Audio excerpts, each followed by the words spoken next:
ಉಡಾಯಿಸೋ ಖಾರ ಬಣ್ಣ ರುಚಿಯನ್ನು ನೀಡುತ್ತದೆ. ಮೆಣಸಿನ ಪುಡಿ ಚಿಂದಿ ಉಡಾಯಿಸೋ ಖಾರ ಬಣ್ಣ ರುಚಿ. ಸಚಿವ ಸಂಪುಟದಲ್ಲಿ ಜಾತಿ ಗಣತಿ ಸ್ವೀಕಾರ ವಿಚಾರ. ಇದು ಕಾಂತರಾಜ್ರನ್ನ ಮನೆಗೆ ಕರೆಸಿ ಡಿಟೆಕ್ಟ್ ಮಾಡಿರುವಂತಹ ವರದಿ.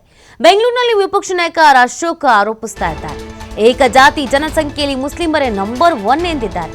ಇದರಲ್ಲಿ ಎಷ್ಟು ಕುತಂತ್ರ ಅಡಗಿದೆ ಅಂತ ಅಶೋಕ್ ಪ್ರಶ್ನಿಸ್ತಾ ಇದ್ದಾರೆ. ಮುಸ್ಲಿಮರಲ್ಲಿ ಹಲವು ಜಾತಿಗಳಿದೆ, ಅದನ್ನ ಯಾಕೆ ಬರ್ದಿಲ್ಲ? ಲಿಂಗಾಯತರು ಒಕ್ಕಲಿಗರನ್ನ ಡಿವೈಡ್ ಮಾಡಿದ್ದಾರೆ. ಇದೊಂದು ಸಿದ್ದರಾಮಯ್ಯ ಪ್ರಾಯೋಜಿತ ವರದಿ. ರಾಜ್ಯದ ಕೋಟ್ಯಾಂತರ ಜನರ ಮನೆಗೆ ಹೋಗೇ ಇಲ್ಲ. ಹೀಗಾಗಿ ಇದು ಅವೈಜ್ಞಾನಿಕ ಜಾತಿ ಗಣತಿ ವರದಿ. ತಕ್ಷಣ ಜಾತಿ ಗಣತಿ ವರದಿಯನ್ನ ವಾಪಸ್ ಪಡಿಬೇಕು. ಪ್ರತಿ ಮನೆಗೆ ಹೋಗಿ ಮಾಹಿತಿ ಸಂಗ್ರಹಿಸಿ ವರದಿ ಕೊಡಬೇಕು. ಕಾಂತರಾಜು ವರದಿಗೆ ಸಹಿ ಮಾಡದೆ ತಪ್ಪಿಸಿಕೊಂಡಿದ್ಯಾಕೆ? ಜಾತಿ ಗಣತಿ ಸಂಬಂಧಿಸಿದಂತೆ ನಾಳೆ ಸಭೆ ನಡೆಸ್ತಾರೆ. ಬೆಂಗಳೂರಿನಲ್ಲಿ ವಿಪಕ್ಷ ನಾಯಕ ಅಶೋಕ್ ಈ ಹೇಳಿಕೆ ಕೊಟ್ಟಿದ್ದಾರೆ.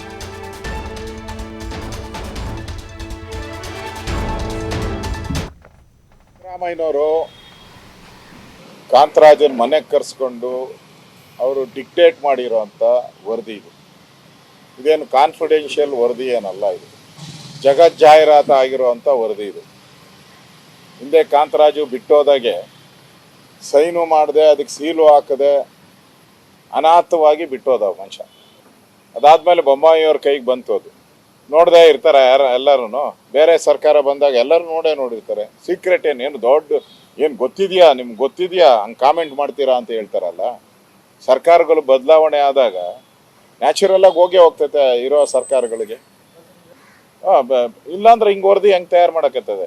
ಈ ರಾಜ್ಯದಲ್ಲಿ ಮುಸ್ಲಿಮರೇ ನಂಬರ್ 1 ಅಂತ ತಯಾರು ಮಾಡಬೇಕಾದ್ರೆ ಇದರಲ್ಲಿ ಎಷ್ಟು ಕುತಂತ್ರ ಅಡಗಿದೆ, ಎಷ್ಟು ಈಗಾಗಲೇ ಟಿಪ್ಪು ಜಯಂತಿ ಮಾಡಿದವ್ರಿಗೆ ಮತ್ತೆ ಅವ್ರಿಗೆ 10,000 ಕೋಟಿ ಕೊಡ್ತೀನಿ ಅಂತ ಹೇಳಿ ಅವ್ರಿಗೆ 4% ರಿಸರ್ವೇಷನ್ ಕಾಂಟ್ರಾಕ್ಟಲ್ಲಿ ಕೊಡ್ತೀನಿ ಅಂತ ಹಿಂಗೆ ಬಹುಮಾನಗಳ ಮೇಲೆ ಬಹುಮಾನಗಳು ಕೊಟ್ಟಾಗೆ ಅರ್ಥ ಮಾಡ್ಕೊಬೇಕಾಯ್ತು ಈ ರಾಜ್ಯದ ಜನ.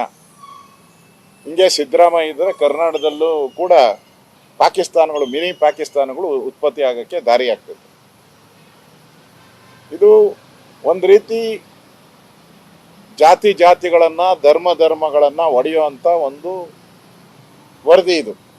ಇಷ್ಟು ದಿನ ರಾಜ್ಯದಲ್ಲಿ ನಂಬರ್ 1 ಯಾರಿದ್ದಾರೆ ಅಂದರೆ ಅದು ಲಿಂಗಾಯತರು ಅಂತ ಇಟ್ಟರು ಲಿಂಗಾಯತರಿಗೆ ನಾಮ, ಪಾಂಗನಾಮ ಇಟ್ಬಿಟ್ರು ಲಿಂಗಾಯತರಿಗೆ. ಎರಡನೇ ಅತಿ ಜಾತಿ ದೊಡ್ಡದು ಅಂತ ಹೇಳಿದ್ರೆ ಒಕ್ಕಲಿಗರು ಅಂತ ಹೇಳಿದ್ರು, ಅದಕ್ಕೆ ನಾಮ ಇಟ್ರು. ಅದಾದ್ಮೇಲೆ ದಲಿತರು ಇದ್ರು, ಅವ್ರಿಗೂ ನಾಮ ಇಟ್ರು. ಈಗ ಲಿಂಗಾಯತರನ್ನ ಭಾಗ ಮಾಡಿಬಿಟ್ರು. ಈಗ ಮುಸ್ಲಿಮರಲ್ಲಿ ಎಷ್ಟು ಇದಿದೆ, ಶಿಯಾ, ಸುನ್ನಿ, ಬೋರಾ, ಏನೇನೋ ಇದೆ, ಒಂದು 20 ಜಾತಿಗಳಿದೆ. ಅದನ್ನ ಯಾಕೆ ಸಪ್ರೇಟಾಗಿ ಬರ್ದಿಲ್ಲ ನೀನು? ನಿನ್ಗೆ ಯಾವ್ಯಾವ ಜಾತಿ ಬೇಕು, ಯಾವ ಧರ್ಮ ಬೇಕು ಅದೆಲ್ಲ ಒಟ್ಟು ಕೂಡಿಸೋದು.